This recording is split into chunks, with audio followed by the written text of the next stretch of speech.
Bon, eh bien, le Parlement iranien vient d'approuver la fermeture du détroit d'Ormuz. C'est ce que tout le monde redoutait.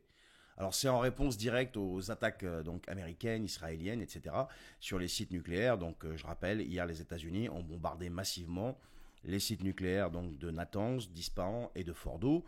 Et donc, les Iraniens ripostent. Mais attention, la décision finale sera entre les mains du Conseil suprême de sécurité nationale. Là, il n'y a que le Parlement qui a voté. Et c'est ce fameux Conseil suprême de sécurité nationale qui va prendre la décision finale. Mais quoi qu'il en soit, si l'Iran ferme Hormuz, c'est 20% du pétrole mondial qui est bloqué. 20 millions de barils par jour transitent par ce détroit, donc ils transiteront plus. Et c'est aussi un prix du baril qui va instantanément exploser. On va passer à 150, 200 dollars, je ne sais pas combien. Et c'est une inflation mondiale instantanée. Un choc économique très violent pour l'Europe, de manière instantanée aussi, mais pas que pour l'Europe. Et donc les États-Unis l'ont dit, fermer Hormuz, c'est une déclaration de guerre. Et ils seront prêts à intervenir militairement pour ouvrir le passage. Donc on parle d'escorte navale, des minages, frappes ciblées, etc. Ils n'excluent rien du tout. On l'a encore vu hier soir. Donc Washington et Trump viennent encore de tracer une ligne rouge à Téhéran. On verra ce que Téhéran décidera. Mais si on réfléchit de manière un peu plus logique, il est légitime que l'Iran veuille montrer les muscles.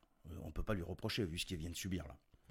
Mais est-ce que l'Iran peut se couper de ses propres exportations vers la Chine? Parce que la Chine, c'est quand même, si c'est pas le premier, c'est un des premiers importateurs de pétrole iranien. Alors, partant de là, est-ce que c'est une vraie menace ou c'est juste une carte de négociation sur fond de tension nucléaire et d'affrontements militaires? Quoi qu'il en soit, j'en sais rien, on verra, la réponse sera imminente. C'est le Conseil suprême de sécurité nationale qui va prendre la décision et on verra bien ce qu'il va décider. En attendant, portez-vous bien, partagez cette vidéo et à la prochaine. Bon, les gars, il y a eu la fête de la musique. Alors, il y a eu la fête de la musique à l'Elysée. On avait Rachida Dati, Madame Macron, Bernard Montiel, tiens, Bernard Montiel.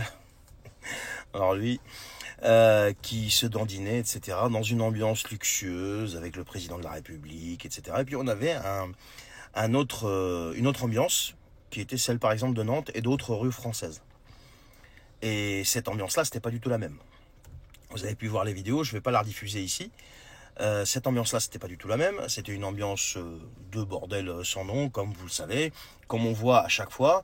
Et le pire, c'est que cette ambiance-là était préméditée, puisqu'il y a eu beaucoup de messages sur les réseaux sociaux. Il y a eu des histoires de piqûres. Il y a une nouvelle mode là, c'est de piquer les gens à on ne sait trop quoi. Il y a des gens qui sont en urgence absolue et compagnie. Et pendant ce temps-là, ça se dandinait à l'Élysée. Et le pire de tout ça, c'est que c'est la réaction des politiques ce matin. Je l'ai dit dans une autre vidéo, j'étais ce matin en train de boire un café et j'ai vu, ils avaient mis CNews, il y avait Sonia Mabrouk et en face d'elle, elle avait François-Xavier Bellamy qui expliquait que, oh bah oui, il va falloir quand même qu'on aide le peuple iranien à se libérer. Voilà.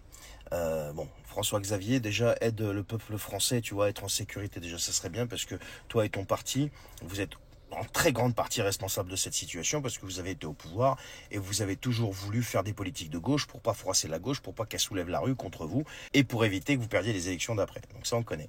De l'autre côté, tu as Émeric Caron et d'autres membres de la gauche qui se plaignaient du bordel et qu'ils disaient que la fête de la musique c'est plus ce que c'était, qu'il y a de l'insécurité, machin, tout ce que tu veux. Voilà. Eux c'est pareil, ils ont passé leur temps à faire de la lèche pour justement gratter des voix et ils sont aussi en très grande partie responsables de la situation. Donc entre celui qui veut aider le peuple iranien à se libérer et puis de l'autre côté Caron et sa clique qui eux découvrent en fait qu'en France il y a de l'insécurité, eh bien ça me laisse quand même vraiment sans voix. Voilà, je voulais vous partager ça les amis. C'est un truc de fou. Ils sont tous responsables d'une situation qu'ils ont mis en place et qu'ils découvrent aujourd'hui et le pire c'est qu'ils s'en plaignent. Bonne journée.